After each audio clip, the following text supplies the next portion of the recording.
Morning all. Blimey, last night, key match.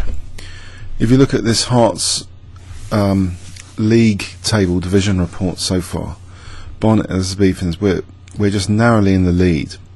We've only we've won 6 matches, drawn 1 and lost 1. So our match points is 13, and we were playing our closest rivals last night. Watford won at Barnet, and thankfully Alex won. I managed to eventually draw my game. Cengiz is doing okay in his position, which is adjourned. David Cutwell seems to have a winning position. So overall, we look to be winning the match. It's a 5-board match in Herts League against our closest rivals. So we played them last night. So they're on 12. So after this, if they, so we get some more match points, and they'll have lost 3 after this. This hasn't been updated yet. So it was a very, very tense match, and let's go on to my game on board 3. Okay, I was playing my good friend Andrew Stone. We're very friendly on Chesscube, great rivalry going on there. So I played him actually in the last few nights in the Chesscube 12-15 Open. I'm not sure if well, obviously I've got the King's Crusher Cafe now at Chesscube, so it's a great blitz site.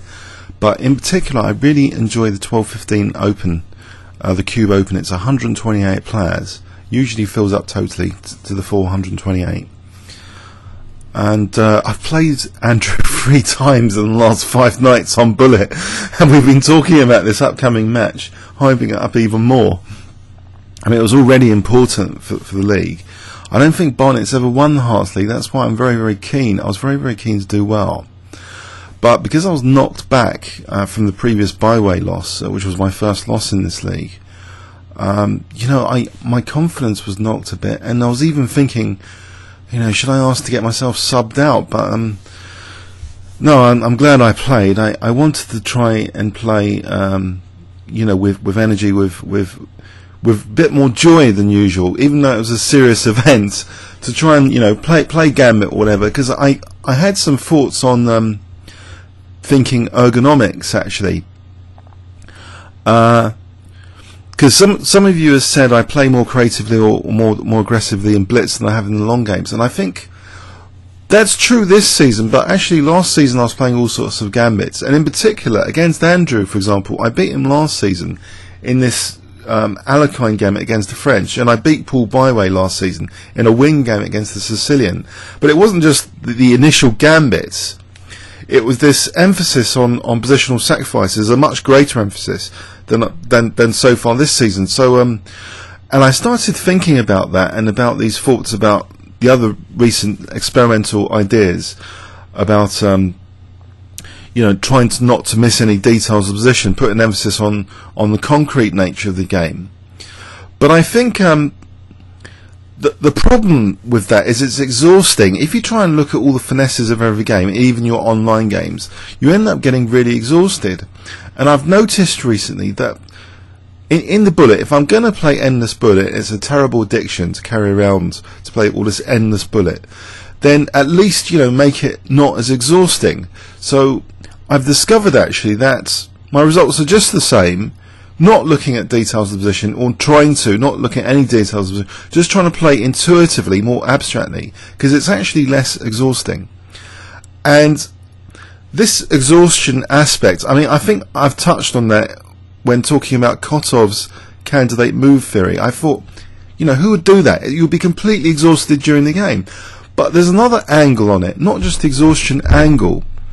It's the idea that the way you think during an over-the-board game could actually be stimulating to yourself, and it's this aspect which I didn't really factor in how I was playing last season with more passion for gambits and positional sacks, that actually the calculation of those ideas, or looking at those ideas, checking them, was actually a stimulation perhaps for other calculations and the more bog standard calculations. And also you get an idea of potential weaknesses in the position anyway, which might come in these like echo variations. So basically, that's why recently, before this game, I started thinking about ergonomics. You know, the way you think. If you, for example, use Kotov or a big checklist of questions, you would be boring yourself. You'd be exhausted. This would impact your future games. Or if you were applying this online, you're impacting your over-the-board games. So this whole thing, you know, you wouldn't use a mouse, which is really uncomfortable. It would annoy you. So you get a nice mouse, you get a nice mouse mat eventually, you don't want to hurt your wrist. The same with the thinking method. You don't want to be totally exhausted with the way you think about moves all the time. And you want it to also stimulate you to, you know, for creativity. So I had these ideas in mind. Anyway, so I thought, if I'm going to play Andrew with the white pieces, I'm going to play for positional sacrifices, and I'll play for gambits as well. And it's giving an exciting game. I tried to make it an exciting game. So this is how it went. So I did end up playing Andrew on board 3. So we're both ECF 199. Genghis is also 199, but I allow him to play on board 2. and of course we've got John Piggott 229, he's a very, very strong player. So Piggott, by the way, he drew. It got into a 30-second time scramble. So anyway, my game, I kicked off with E4 with this idea, you know, I'm going to play gambits, positional sacrifices, I'm going to stimulate my own thinking during the game. And as part of that, I did actually use quite a large percentage of my time. We played on the slower time control, 36 moves, 35 moves for an hour and a quarter on this, and it's like a German for adjudications. But we nearly used all our time, and it was only like game only lasted about 23 moves, where we agreed to draw. But it was a tense, you know, behind the scenes, a lot of ideas. So French defence, I played knight c3, knight f6, and I want to, you know, stimulate myself. So even though it's a German adjudication, so what? The point is, I've got to get motivated for the game, for interest in the position, to get my creativity going. So I play into the Alekhine Gambit system. So bishop g5, bishop e7, e5, with a specific idea in mind. And I'll try and put a link to the previous video, because I think I've beaten Andrew in this system before, and it was video annotated. So h4. So this is the Alekhine Gambit, and believe it or not, I check it out this morning on ChessGames.com, and Max Juve has played this great number of times with a lot of success. And actually, on ChessGames.com, the most frequent reply from people has been knight c6, and that's what Andrew played here, knight c6. Now Max Juve had 2 draws with queen g4. And he also tried my move, which I played last night, this retreat, bishop e3, cheeky retreat, against Philip in 1921. But he also had he had a nice win with knight h3 as well. Now knight h3's got with it a cunning idea, actually, that I think I didn't really want to add bits, because I've done already quite a bit of analysis with an engine, well, a little bit. But if f6, there's the idea that knight f4 is possible, and this was ignored by an engine actually when I looked at it earlier. But actually, you know, knight f4. So obviously this is going to get the queen trapped, checkmated, and the engine line is giving like this: knight d takes e5, which I think in the Max Juve game against Mroxy in 1922, it might have actually been knight d takes e5, because it's logically protecting that e6 pawn. But Max Juve is playing this gambit with great energy, actually. So this was played in their game, and it continued like this. And you see, he's casting queenside a lot, and he's playing the gambit in the spirit of the gambit. You know, and in this position, he played actually queen e2 on move 10, queen e2, which Rybka really likes for black, with the move given as bishop d6. But in his game, there was fg5. Okay, so fg5, hg5. There's a little bit of compensation here. After that, bishop d6, queen h5 check, and this is following a Rybka line as well at the same time as this Max Euler game. So here g6. So I think the idea is a queen sack, queen takes h8 if hg. And in his game, bishop takes f4, which is also the Rybka move. And you see the advantage for white, for black, is actually minus 0.36, but it's a dynamic position to play here with the king on f8. Although Rybka likes it, it's difficult for, I think, more for a human to play. So g3. So what's the idea here? Bishop d3, e5, f4. Well, stopping black getting the centre pawns. f4, and now also being able to castle queenside. So fg, so making more and more out of the gambit. But I think there's good compensation here finally. Well, in the game, he won in just a few more moves from here. Bishop e6. There's compensation now. I say so. Queen g4. We're actually near to the end of that game anyway, so I might as well carry on playing with you. So bishop takes h7 here, and Rybka's still giving all the way through this game of Max Euler still an advantage to black. So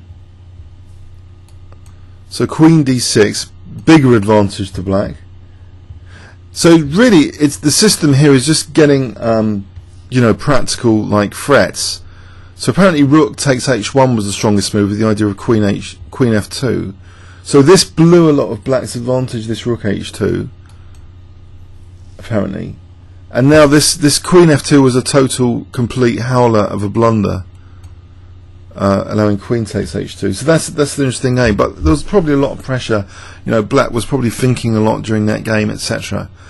But anyway, here, with the king on f8, practically, white has some chances finally, I guess. So that was a Max Euler game in 1922, which followed with knight h3. But bishop e3, which is what I played, has also been played before. So bishop e3 against Philip, 1921, just the year before. And in that game, well, I thought there might be a dangerous move during the game of knight d takes e5 with the idea of d4. So me and Andrew, we did a bit of post-mortem analysis on that, and actually we thought white might be okay. Just turn off engine. So I'll just briefly show you some analysis here. So bishop e3. So we're saying knight d takes e5. So I was a bit concerned about this. But Andrew was saying like bishop d4, and I think white is going to be okay at least here in this position. Or queen takes, maybe even better. Maybe just taking and then casting queenside with tempo. So what white should be okay, and especially if there's like knight b5s hitting c7, that vulnerable c7. Okay, pawn. So anyway, so I played bishop e3. So the idea of bishop e3 is that I want to be a bit cheeky here to play f4 without black having c5. He castles, and I thought, he's casting into it. It's mirroring this bullet game strategy a little bit that we had the previous night on Chess Cube. It's just like, anyway. So f4, and he closes, he plays this closing move. And do I keep the position closed or open? That's the big question here, an instructive theme for the game. Do I play ef, or do I just keep this pawn structure intact? Now the thing is, I was a bit concerned in this position that if I played a move like knight f3, not only I cannot see a clear pathway for an attack, because things like knight g5, he protects this, queen h5, he plays h6, and he gets in queen e8. I just don't think my attack was that clear. But worse than that, I also visualised this possibility that these knights could be dangerous for b4 in conjunction with bishop b4. I was really worried by these kind of knight manoeuvres onto my c4 square combined with bishop b4, especially if I'm casting queenside in this line with my queenside on d2. Now Rivka actually echoed the same kind of idea here, that are these knights really dangerous in this position, in this closed position? That's the key thing in relation to c4. So if we have a quick look at this, actually it's interesting. With knight f3, just the bog standard knight f3 to start off with, we can see in this line the knights being as aggressive as I imagined, but there's a key move here, queen e1, which maybe gives white a technical advantage, and white's not too bothered here, it seems, about the king side having open lines. It's actually just about getting this knight looking slightly bad. It seems the end result of this variation is to get one of the knights looking bad, so keeping control of d4 and keeping like a dark square grip generally, not minding playing h6, and white would theoretically have a small edge here. So this is the kind of position I didn't really visualize, but in this position, with this pawn structure here, yeah, it's not like an open towel like attacking game, and I was just really worried about those knight maneuvers. But John Piggott after the game thought EF was a mistake. So, and maybe he's right. The engine really hates E takes F, because actually black's knights spring to life, particularly this one, is a menace. You see, in that other variation, when it ends up on b6, if I do parry all this pressure with both knights and bishop b4, this knight here is now a menace in many variations now. So I've really opened up black's game, really. And but nevertheless, there's some tactical opportunities keeping the things open. I thought, h7 is a bit vulnerable, and to my surprise here, there's two tempting moves here. Knight g4 in this position, knight g4 or knight h5. Now knight g4 might not be anything special, actually. I'll just add a bit to here. Knight g4. This is the move which some others were speculating was a good move, like Genghis half the game. So queen d2. Actually, white in theory has a technical advantage here, apparently. So say bishop b4, castling. Okay, no, it's switching to black now. So knight takes, bishop takes. So I have to sack f4.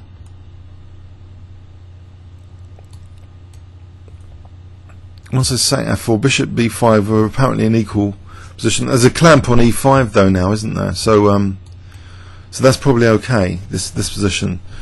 But the other option which looked engine off here, I'll just go back to a stalled variation now for this game, which I was doing earlier. So knight h5 is also getting onto f4 and g3. There's some interesting lines like queen d2. There's also knight g5, and this is interesting because it's sort of justifying this idea that this diagonal is kind of dangerous in some lines, because if, for example, knight takes f4, then actually here g3 is a bit of a crusher. Forget queen d2, it's just g3 and then queen h5, big advantage to white, on h7 and g6. So I guess some of these variations are evidence that e takes f was a good decision, and some are not, basically. But overall, it seems, well, I was okay a little bit during the game. Technically, black was better, however. So knight g4, queen d2, and knight h5, saying knight g5 here, but there's a better move for black in this position. This would definitely give black an advantage, actually, this knight g5 with knight g3. So hitting that, and also potential for knight f5. So a rook sack line gets a bit sharp, but it might be okay for white. So this is kind of dangerous stuff which maybe Andrew wanted to avoid. So back to the game. After knight takes f6, I played actually knight f3, and he played bishop d7.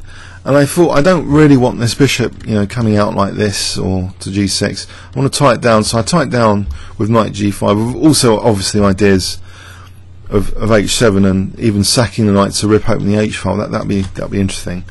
But bishop b4, so it's got an element of you know, that trap where the fishing hook line. Okay, so bishop d3. And I was kind of pleased with my position. I was kind of pleased with my decision so far for that e takes f6 rather than keep the position closed. So queen e7, queen e2, but black actually stands better here because there's no problem pieces.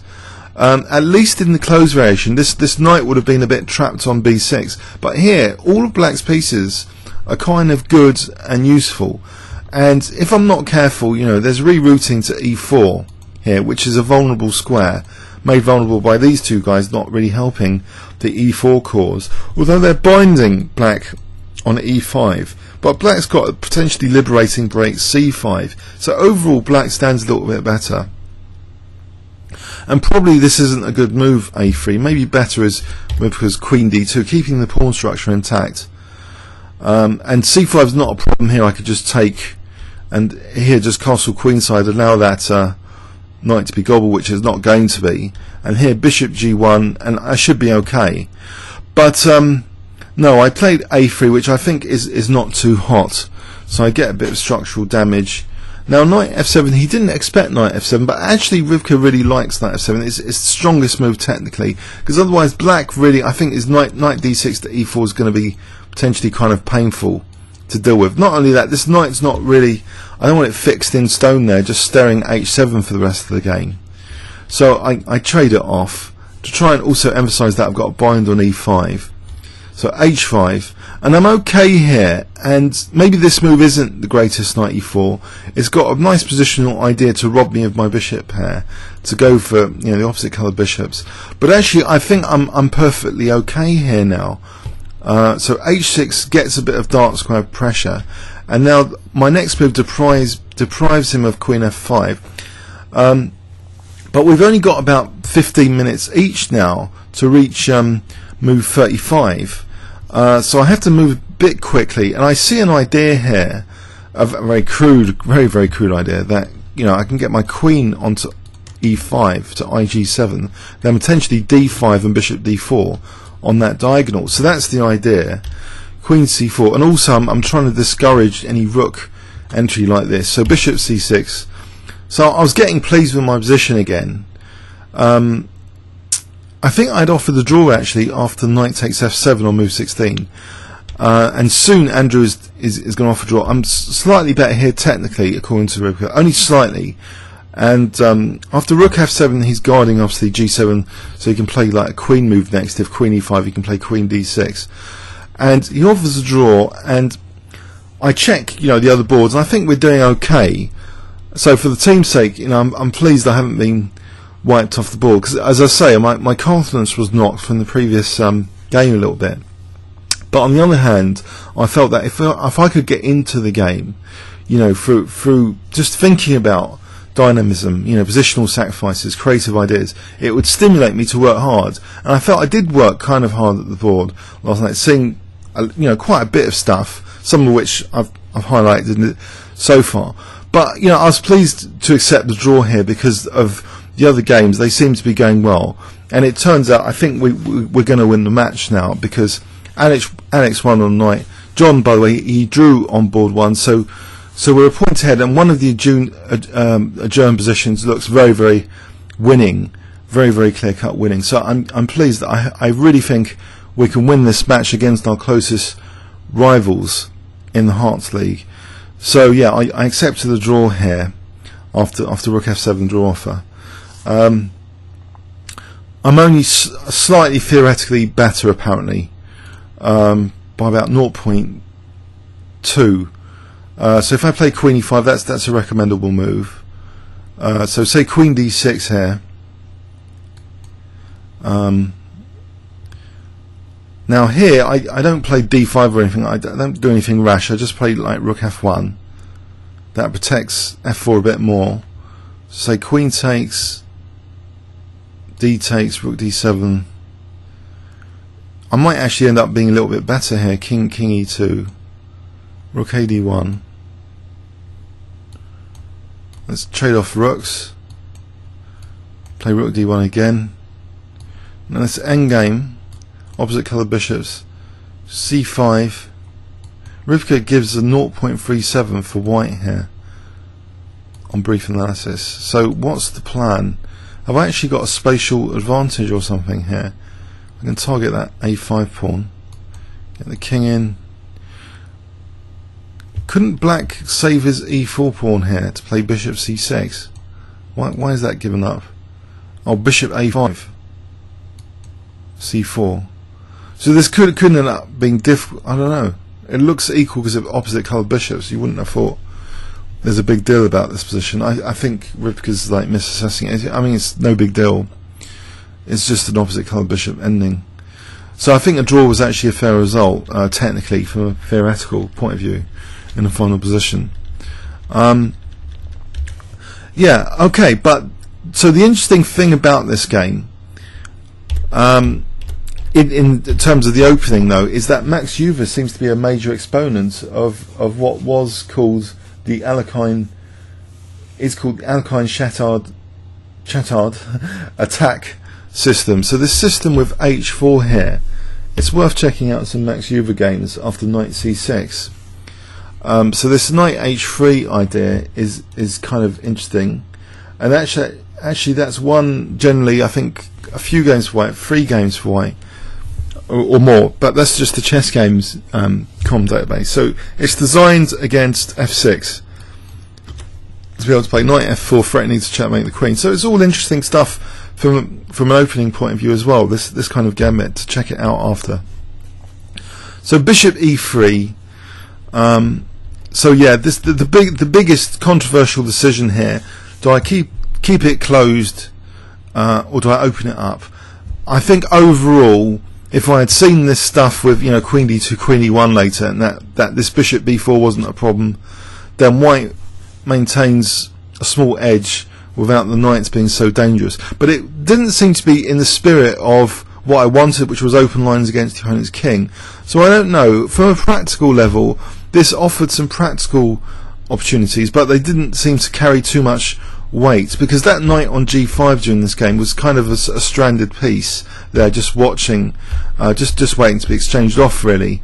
But I think a3 was unneeded, causing unneeded structural damage. So queen d2 I think is a definite improvement here. So after this, but I'm still okay, especially after knight e4. I'm not sure knight e4 was necessary here. It seemed to get me back theoretically, you know, into a good position. This maneuver, although crude, I think was an interesting idea, to get the queen there, to threaten d5 and bishop d4, causing black to have to play some defensive moves like rook f7. Okay, comments or questions on YouTube? I hope you got some ideas from that. Thanks very much.